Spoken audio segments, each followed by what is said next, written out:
5 acre நிலப்பரப்பில் 40 கோடி ரூபாய் செலவில் ஒரு முறை 111 பஸ்கள் நிறுத்துகின்ற அளவிற்கு இந்த பஸ் நிலையம் உருவாக்கப்பட்டிருக்கின்றது. இதில் கழிப்பறை, குளியலறை என்று 14 உருவாக்கப்பட்டிருக்கின்றது. அதேபோல் ஓட்டுநர்கள் மற்றும் அந்த பேருந்தை சுத்தம் செய்கின்ற கிளீனர்கள் போன்றவர்கள் தங்குவதற்காக 2 கட்டடங்களாக உணவு கூடத்தோடு கூடிய 100 பேர் தங்குகின்ற அளவிற்கு 2 கட்டிடங்கள் உருவாக்கப்பட்டிருக்கின்றன. மழைக்காலங்களில் தண்ணீர் தேங்கா வண்ணம் நிலத்திலிருந்து உயர்த்தி கட்டப்பட்டிருக்கின்றது. இந்த பேருந்து நிலையம் பயன்பாட்டிற்கு வரும்பொழுது நிச்சயமாக ஆமுனி பேருந்துகளுக்கு நிறுத்துவதற்கு காலையிலே கிளாம்பாக்கத்திற்கு சென்று அல்லது இரவிலே கிளாம்பாக்கத்திற்கு சென்று பயணிகளை ஏற்றிச் செல்வதற்கு இந்த முடிச்சூர் ஆமினி பேருந்து நிலையம் வெகுவாக பயன்பாட்டிற்கு இருக்கும் என்ற நம்பிக்கையோடு இந்த பேருந்து நிலையம் உருவாக்கப்பட்டிருக்கின்றது.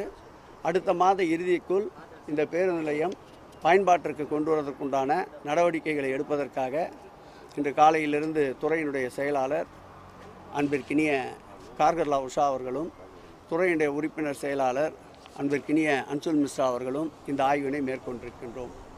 இந்த ஆய்வின் தொடர்ச்சியாக வெளிவட்ட சாலை அமைந்திருக்கின்ற பகுதிகளில் சுமார் 63 கிலோமீட்டர் அளவிற்கு 50 மீட்டர் அகலத்திற்கு சுமார் 655 ஏக்கர் சென்னை பெருநகர வளர்ச்சி குழுமத்தின் கட்டுப்பாட்டில் இருக்கின்றது.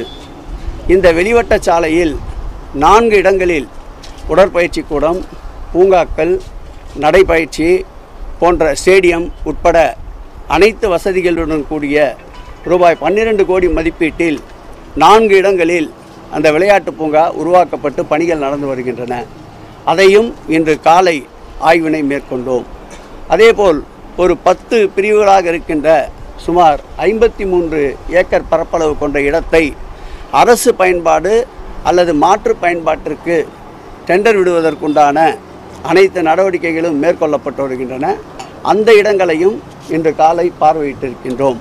அவுட்டர் ரிங் ரோடில் அமைந்திருக்கின்ற அந்த இடங்களில் HT உயர் அழுத்த மின் கம்பி வடம், அதேபோல் நீர்நிலை பகுதிக்குள் வருகின்ற இடங்கள் இவைகளை தவிர்த்து பயன்பாட்டுக்கு சுமார் 400க்கும் மேற்பட்ட ஏக்கர் பொது பயன்பாட்டிற்கு உகந்த இடங்களாக இருக்கின்றது. அவைகளையும் மக்கள் பயன்பாட்டிற்கு கொண்டு வருவதற்கான திட்டமிடல் நடைபெற்று கொண்டிருக்கின்றது. அதையும் வெகு விரைவில் மாண்புமிகு தமிழக முதல்வருடைய கவனத்திற்கு கொண்டு சென்று எந்தெந்த பகுதிகளை எந்தெந்த திட்டங்களுக்கு பயன்படுத்தலாம் என்று அவருடைய அறிவுரையும் ஆலோசனையும் பெற்று அந்த இடங்களையும் மக்கள் பயன்பாட்டிற்கு கொண்டு வருவதற்கு திட்டமிட்டிருக்கின்றோம்.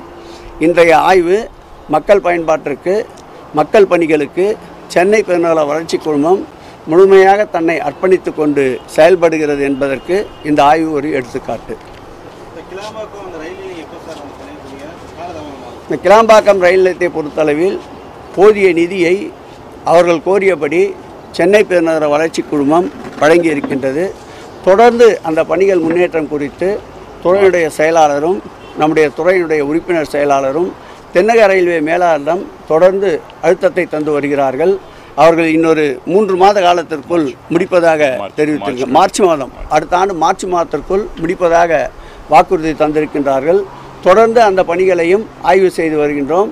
துறை சம்பந்தப்பட்ட அதிகாரிகளோடு தொடர்ந்து எங்கள் துறை சம்பந்தப்பட்ட அதிகாரிகள் பேச்சுவார்த்தை நடத்தி கொண்டிருக்கின்றார்கள். நன்றி.